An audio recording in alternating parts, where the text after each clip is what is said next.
Coming up on this week's show. We're gonna go into free fall. I can do this. Here we go. Can't believe this guy's actually trusted me to cut his hair.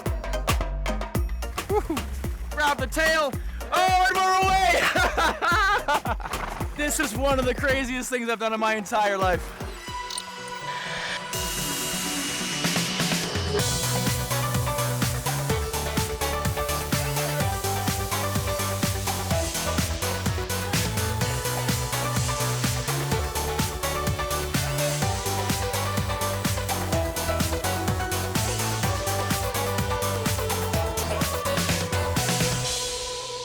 Hello and welcome to this week's travel show. Very firmly not going anywhere right now, but hoping that we'll all be back on the road again sometime soon. Until then, we're here to keep you inspired and hopefully entertained until we can all start making plans again and take those trips that we've all been missing so much. Well, for many of us, South America really is one of those once-in-a-lifetime destinations. So rich in culture, scenery, wildlife and sheer life force. It's one of those places that once you visit, you never quite forget. So this week, we're taking a look back at some of our favourite travel show adventures in Brazil, Argentina, Chile and Peru. So why not stick around? And who knows, maybe get some inspiration for the next time we can all travel again. Let's kick off with a trip to Chile that Krista made back in 2017 when she met the surfers fighting to save their favourite stretch of coastline from developers against the backdrop of some truly awesome Pacific waves. I've arrived in Punta De Lobos at a particularly good time because word has gone around that this morning's swell will be unusually strong with waves of up to 30 feet. These huge waves have been tracked all the way from Antarctica and have drawn out locals and people from across the world to watch them come in and crash against these rocks. If you look really carefully, out there, what looks like little birds bobbing on the surface of the water are surfers taking on these gargantuan waves at the risk of their lives. It's pretty incredible. Everyone keeps talking about how amazing these waves are, so got on my wetsuit, about to jump on the surfboard and try it out for myself.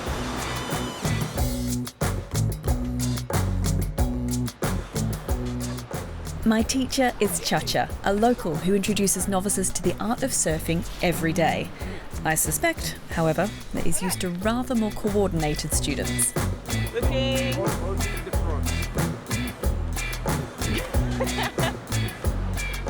It turns out surfing is definitely not as easy as it looks.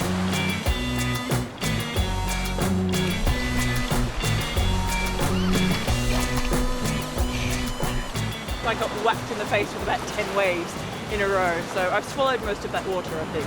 It was super fun. Thank you. Okay, gracias. But despite its idyllic appearance, this place is not all paradise. In fact, it's been the site of a battle between local private interests and conservationists. Until recently, Punta De Lobos was relatively unknown. But over the past couple of decades, its popularity has soared as a surfing and a tourist destination. These days, 5,000 visitors arrive to the point daily during summertime.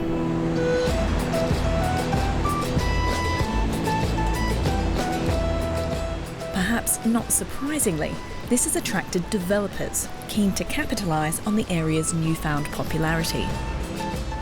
Much of the coast is in the hands of private owners, and plans were made for extensive building along the cliffs.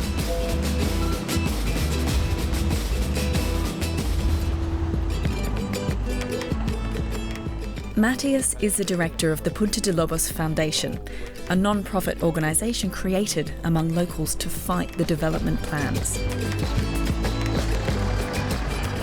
Along with other conservation bodies such as Save the Waves, they've worked to halt shoreside construction and to keep the cliffs open to the public. But that was only their first challenge. It was a mess here. If you put 1,000 or 1,500 cars here, you can take an hour and a half to just go a mile out back to the highway. And the second thing is that there were no bathrooms here. So people would do their needs in the cliffs, in wherever, and it would be very dirty. The foundation responded by regulating the traffic with a roundabout and installing eco-bathroom facilities, along with a recycled fence along the cliff line to protect it from the erosion of visitors' feet. Many involved in the efforts here see Punta De Lobos as a landmark conservation case for Chile, one that could have a much broader impact than just protecting one favoured surfing spot.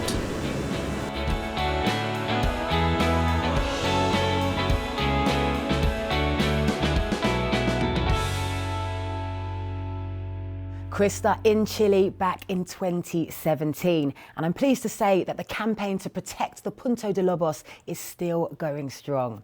Well, while we all wait to find out if this year's postponed Olympics are still going ahead in Tokyo in the run-up to the last Olympics in Brazil, we sent Io to the high hills of Rio to meet some of the locals and try his hand at giving some of them a haircut. Pretty random, eh?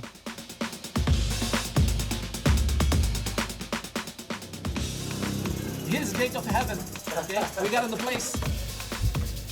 Right, here we go. Off to heaven. This is unbelievable. Jacinha is a sprawling favela sitting high in the hills of Rio, overlooking the city. I live in a building, okay, close to that blue building. I live in the left side. Since the financial downturn, favelas here have seen a spike in volatility. Tourists are recommended to go in organised groups like this. That's our electricity system. Just believe me, it works. I don't know how, but it works. Okay? Our tour guide Edson grew up and lives in this favela. Usually, favelas, it's not a tourist place, you know. And of course, there are many tourists interested, many foreign people interested to come because it became so famous because of the movies, right? So, and of course, we want to show the reality. It's not like the movies. But despite the challenges that people face here, talents emerge.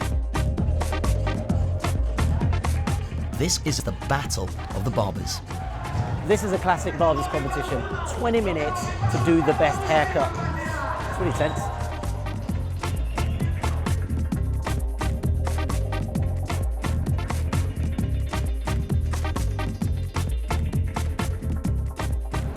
Hoje em dia, a gente trabalha, além de trabalhar com a beleza, com a autoestima da pessoa, a gente consegue tirar hoje da comunidade o foco, que é o traficante. Hoje em dia, nas comunidades, quem manda não é mais o traficante. Quem os caras da favela é os parcinhos e os barbeiros. Quem manda os traficantes hoje, eles não mandam em nada, quem manda é a gente.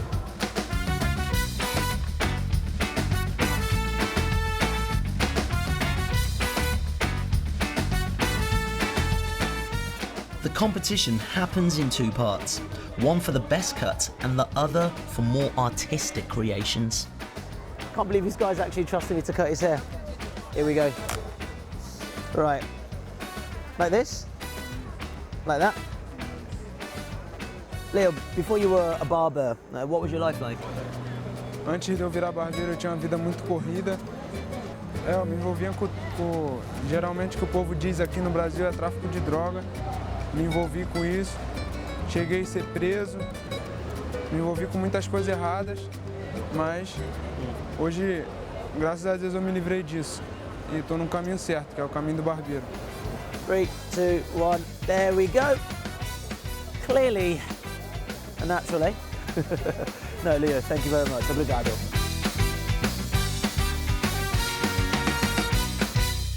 You've got to admit, Io was pretty nifty with those clippers, although I'm not quite sure I'm ready to let him anywhere near my gorgeous tresses yet, though. Well, from Brazil, we're now heading to Argentina, where back in 2019, Mike got the chance to swim with some pretty unusual companions, real gaucho style.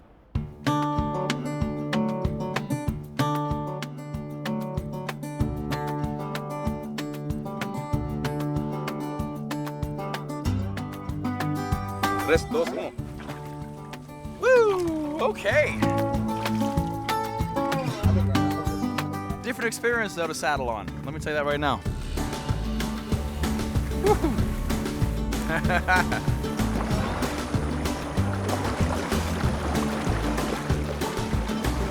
Omar, there's a crocodile right there. Should we be worried? Hay un crocodilo, un caiman. No importa, eh? Don't worry about it. Don't worry about it. That's what we do. As the river deepens and the horse can't reach the bottom, the trick is to slip off and hold on for the ride. Now? Okay, so left hand here, right hand behind, grab the tail. Oh, and we're away!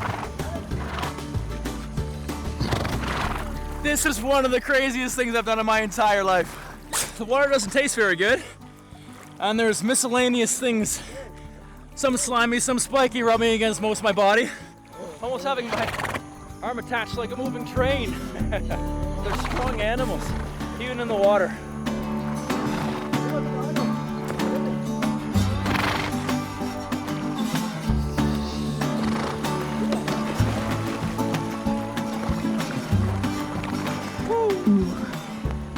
Oh, Omar, we made it. Good job, Tornado.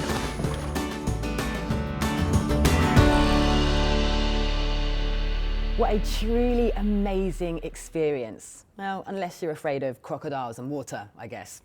Right, well, stay with us because coming up, there's more from Mike in Argentina, where he got up close with some of the local jaguars. When you make eye contact with a beast this size, your heart just goes... And Carmen accepted our challenge to abseil down one of the largest waterfalls in the world in Peru. Waterfall's so close. This is amazing.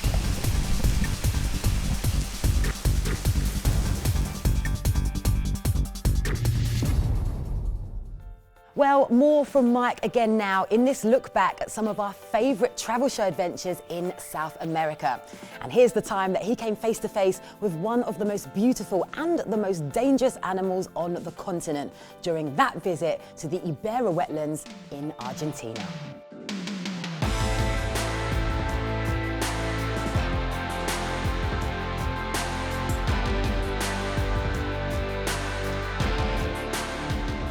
Welcome to Estancia San Alonso, the island home of Rewilding Argentina, a project aiming to reintroduce jaguars to the wild.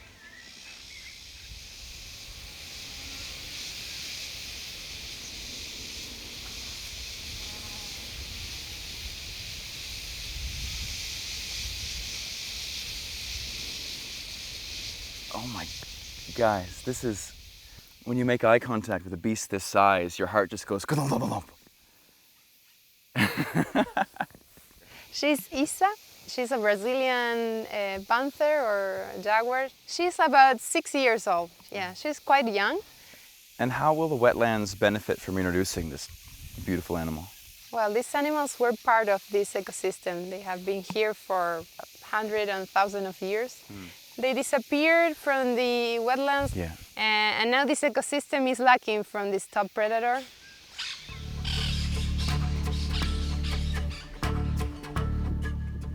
And under the supervision of Magali, the coordinator, I'm allowed into the enclosure to prepare Isa's meal.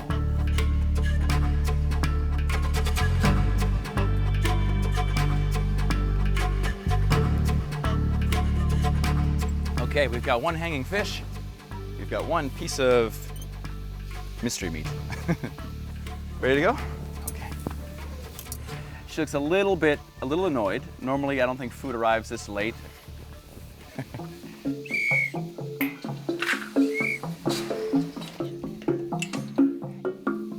Wow. Okay, look, here she comes. Entering into the feeding enclosure. We've hung the fish up. Let's see if she can find it.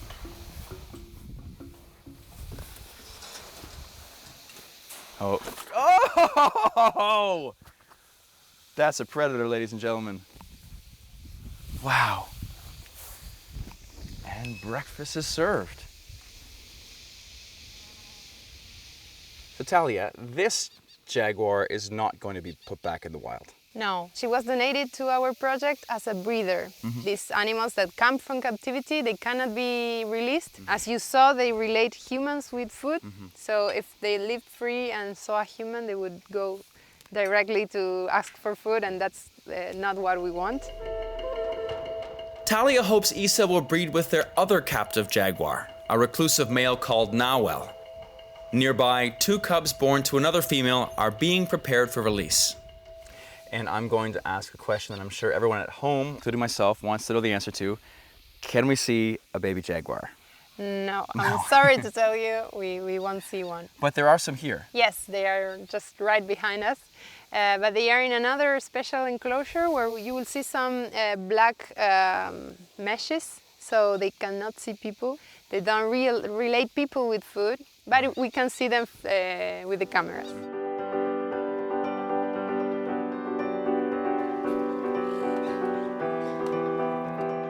This is a female, and well, she's in her swimming pool. Is this is one right here? Yeah, it's there. Yeah, you can see it. You have a good eye. Thank you. And when they are released, what do you hope will happen? Well, we are all very anxious to get to that moment. We expect them to stay close to this place, to the protected area, to find their food here and their home here. We expect them to reproduce and have more cubs, and it will be successful if that happens. I think it will be the time to say that the Ibera ecosystem is complete again, as it used to be in the past. Including the cubs, a total of 5 jaguars are set for release, signaling the return of the wetland's most iconic beast. And if you want to keep track of the progress, Rewilding Argentina posts regular updates on their social media pages.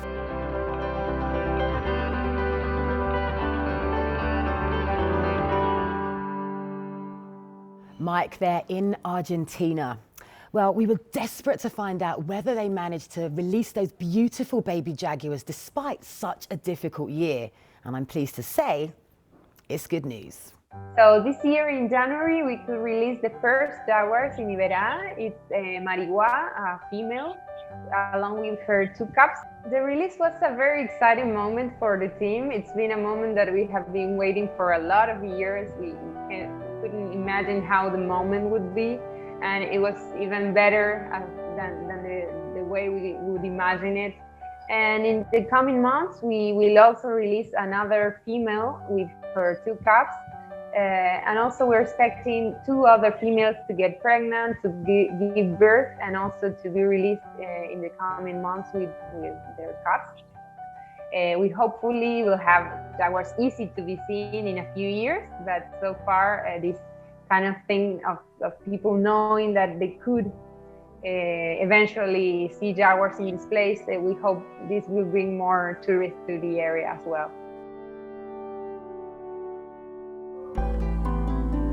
Well, to finish off this look back at some of our favourite adventures in South America, let's finish up in Peru, where back in 2016, Carmen literally took a step off a cliff into the unknown when she abseiled down the side of one of the tallest waterfalls in the world.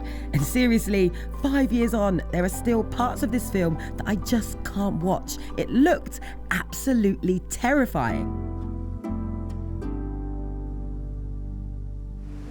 So this is where it starts. I'm going to rappel down here, down this little waterfall, about 10 or 12 meters into a pool, and then from there we'll abseil down the rest of the waterfall, which is about a 70-meter drop. And I'm one of the first people to do this. Before we can start, the team must meticulously anchor a system of ropes into the rock face. Then it's my turn to prepare. Never that glamorous getting into a wetsuit, but I'll be glad of it. This water looks cold. I'm attached to a harness and instructed on the safety apparatus that will allow me to control my descent. That releases with your weight. Your legs, Carmen, 90 degrees better.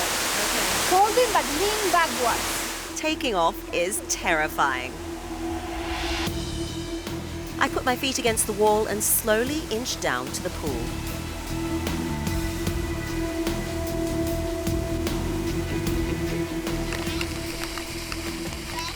It's hard to stay up with the constant pressure of the water pushing me backwards. And I'm told this is the easy part.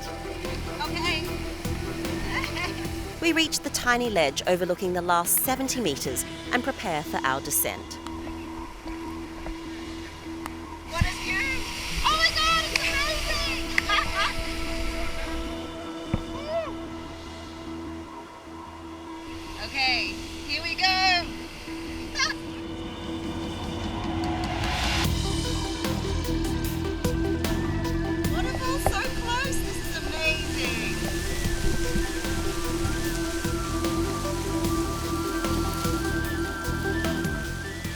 So far, so good. But halfway down, I'm in for a shock. Slightly unnerving that we're going to lose the rock now. We're going to go into free fall. Ah! Okay, I can do this. Oh, yeah, this is good. Okay.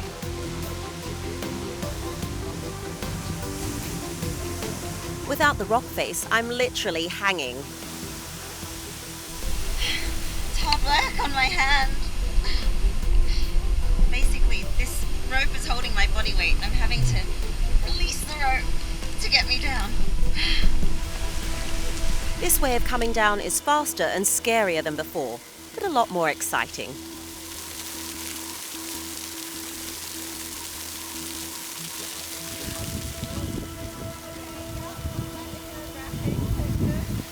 We reached the last part of the descent, and I'm so relieved to finally get to the bottom.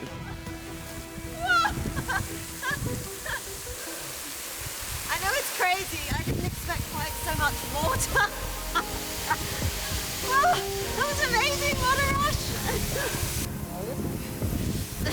rush. Yeah. Bye. And once the cold and the terror disappear, I feel lucky to be one of the few people to have experienced this wilderness while it's still a bit of a secret from the outside world.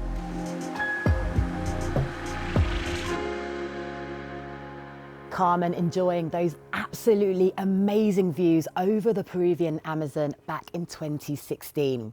Well, that's all we've got time for this week, but catch us next week when Addy will be looking at sustainable travel and asking if lockdown has changed the way we'll want to travel in the future. Up until 2020, the trend towards increasing tourism had been remarkable. It was kind of like this, with that top figure being a record 1.4 billion tourist arrivals in 2018. Join him for that if you can, and in the meantime, keep an eye out for us in all the usual places on social media. And here's to the time that we can all hopefully get back on the road again. Until then, keep planning, and we'll see you next week. Goodbye.